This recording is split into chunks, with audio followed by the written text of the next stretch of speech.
नहीं, लेकिन दो तीन चीजें ऐसी थी जो आदमी को लग रहा था कि नहीं यार ये मुझे लगेगा। हेलो, जैसे कि मैं अमरावती जिले से बिलोंग करता हूँ, रहता हूँ नागपुर में ही, राइट। तो मेरी इच्छा, उस समय की बात बता रहा हूँ मैं आपको, कि मुझे एक प्लॉट लेना था मकान के लिए और उसको ऊपर मकान बनाना था, ये मेरी इच्छा थी। तो आपको ही पता है 0 माइल से 15 किलोमीटर दूर भी अगर जाते हैं अपन और 1500 स्क्वायर फीट का भी अगर प्लॉट लेते हैं तो 1000 रुपये के नीचे तो रेंट मिनिमम नहीं है, उस समय की बात बता रहा हूँ। हेलो, मतलब 1500 स्क्वायर फीट का अगर प्लॉट लेना रहा तो कितने का होगा? 15 लाख। कंस्ट्रक्शन के लिए कितना लगेगा? 25। बोलो ना, बिंदास बोलो, कोई प्रॉब्लम नहीं। 20 लाख। मतलब 15 और 20 कितना हुआ? अपन ज़्यादा बड़ा कैलकुलेशन नहीं लगाते, एक मीडियम वाला नहीं लगाता, राइट। 35 लाख। कितना? 35 लाख। फिर उन्होंने मुझे पूछा, बोले आपको लड़के कितने हैं? तो मैंने बोला एक लड़का। देखो मैडम हंस रही है, मैडम बोल रहा है उस समय में एक ही था, अभी 2 है। उनको क्या लग रहा है कि सर को 2 लड़के एक क्यों बता रहे भाई, वो कंफ्यूज में है, वो हंसती है मैडम। तो बोले आप उसको क्या बनना चाहते हो? तो मैंने बोला ऐसा कुछ डिसाइड किया नहीं हूँ, लेकिन मेरे मन की इच्छा है कि जो चीज़ मुझे नहीं मिला वो मेरे बच्चों को मिलना चाहिए। हेलो, इसको अच्छा एजुकेशन मुझे देना है। बोले अच्छा एजुकेशन मतलब क्या? अभी सीबीएसई पैटर्न चल रहा है और हर माता पिता यही सोचता है कि मेरा बच्चा अच्छे स्कूल में पढ़े। आज सीबीएसई पैटर्न की फर्स्ट स्टैंडर्ड की अगर मैं बात करूँ अच्छे स्कूल की, तो कितना फीस है दोस्त?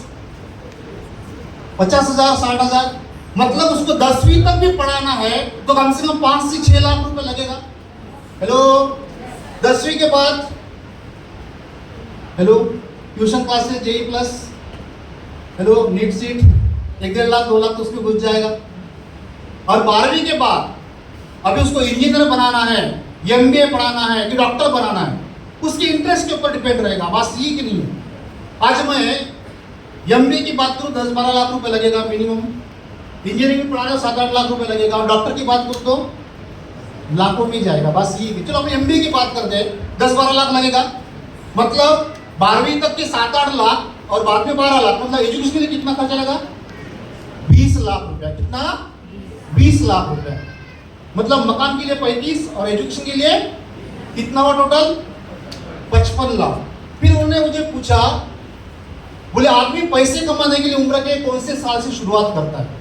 जनरली 25-30, लेकिन 22-23 तक आदमी का एजुकेशन करता है। हेलो, बात समझ में आ रही? और ज्यादा से ज्यादा आदमी कितने साल तक काम कर सकता है? 55-60। Hello, clear?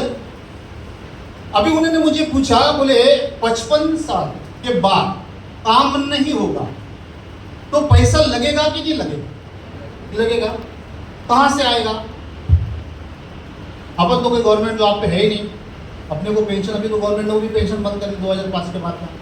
हेलो, फिर रहा सवाल बच्चों के ऊपर डिपेंड रहेगा। क्या गारंटी है कि आने वाले समय में अपने बच्चे अपने को पालेंगे पोसेंगे? कोई गारंटी है? भले हमने लाख अच्छे संस्कार किए होंगे, लेकिन उस समय की परिस्थिति इतनी गंभीर हो सकती है कि वो बच्चा अपने को बोल सकता है कि पापा मेरी लाख इच्छा है आपको संभालूं, लेकिन मेरा खुद का ही परिवार में संभाल नहीं पा रहा हूं, आपको कैसे संभालूं? हेलो, आपने ऐसा कुछ करके क्यों नहीं रखा उस समय में? तो उस समय में अपने आंखों से पानी आएगा। बात समझ में आ रही कि नहीं आ रही? इसलिए वो नौबत नहीं आना चाहिए। इसलिए रिटायरमेंट के लिए हमको कुछ ना कुछ फंड जमा करके, ताकि उसका ब्याज आवे 15-20 हजार रुपया, और अपना बुढ़ापा, अपना रिटायरमेंट का लाइफ अपना अच्छा जी सके, उसके लिए हमको कम से कम 20-25 लाख रुपए जमा के रखना पड़ेगा। तब जाके उसका 15-20 हजार ब्याज आके अपन रिटायरमेंट का लाइफ अच्छा जी सकते हैं। हेलो, मतलब रिटायरमेंट के लिए कितना? एक 20 लाख, मतलब मकान के लिए 35, बच्चों के पढ़ाई के लिए कितना? 20, और रिटायरमेंट के लिए 20। कितना हुआ टोटल? 75 लाख। कितना हुआ? अब ये 75 लाख मेरे सपने थे कि जरूरत थी? अच्छा, मेरे अकेले की, आप लोगों की नहीं है। हेलो, सभी की है। बात समझ में आ रही कि नहीं आ रही? फिर उन्होंने मुझे पूछा, बोले आप कितना कमाते हो? अब मैं खुद MA BEd ATD किया हूँ, कंट्रीब्यूटरी लेक्चर का जॉब कर रहा हूँ, खुद को बहुत शाना समझता था मैं। और आपको पता है महीने का 25,000 रुपये जो कमाता है ना, अभी उस समय की बात बोल रहा हूँ, तो मैं अपने आप को क्या समझता था, बहुत शाना समझता था। बोले आप कितना कमाते हो? मैंने बोला 20-25 कमा लेता हूँ। तो उन्होंने मेरी हवा 1 मिनट में 1 सेकंड में निकाल दी।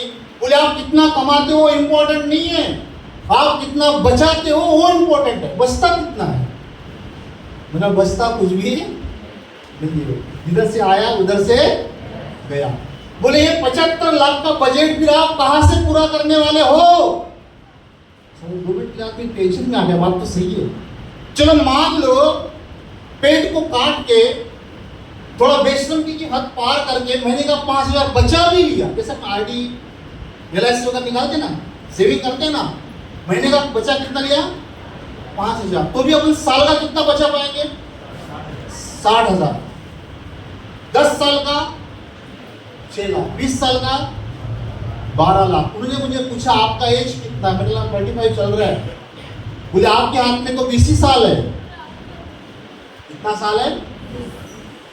तो 20 साल में मैं बचा के कितना बचा सकता हूं? 12 लाख। और मेरी जरूरत कितनी की है? 75 लाख की। इसका मतलब यह है कि आज जो मैं कर रहा हूं यही करते रहूंगा। सपनों की तो बात छोड़ो, जरूरतों को भी पूरा नहीं कर सकता।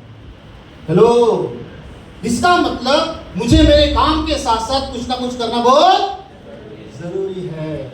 और वही उन्होंने मुझे विश्वास दिया कि इस इंडस्ट्री में आज इतनी पावर है कि यहाँ पे अगर आप विश्वास करके शुरुआत करते हो तो इसमें खोने के लिए कुछ भी नहीं है, पाने के लिए बहुत कुछ। और आज हजारों लोग हैं जिन्होंने, किसी ने 3 साल में, किसी ने 5 साल में, किसी ने 7 साल में, किसी ने 10 साल में 1 CR प्लस इनकम लिया है। और दोस्तों, जब मैं उन लोगों को देखा, समझा, नजदीक से देखा, तो मुझे भी धीरे धीरे विश्वास आना चालू हुआ। और मैंने धीरे धीरे इस काम को करते करते करते सीखते सीखते आज आप लोगों के आशीर्वाद से NTC प्लस एम्ब्रॉयडरी रैक लेके आपके सामने खड़ा हूं। दोस्तों, छोटे छोटे इंस्ट्रूमेंट है, फ्लैट लिया है, कार है, सारी चीजें हैं। फॉरेन टूर भी हो चुके, सारी चीजें हो चुके, टीम में भी हो चुके। ये बाय डिफॉल्ट बिजनेस में हो ही जाता है, वो बताने की जरूरत नहीं है। दोस्तों, जरूरत है सिर्फ एक डिसीजन की, एक विश्वास की। वो विश्वास लेके आपने इस काम को शुरुआत किया। 2 से 3 साल 5 साल अगर इस काम में आप टिके तो 101% आप हर बंदा सक्सेस हो सकता है। Wish you all the best. Thank you, thank you, thank you, thank you.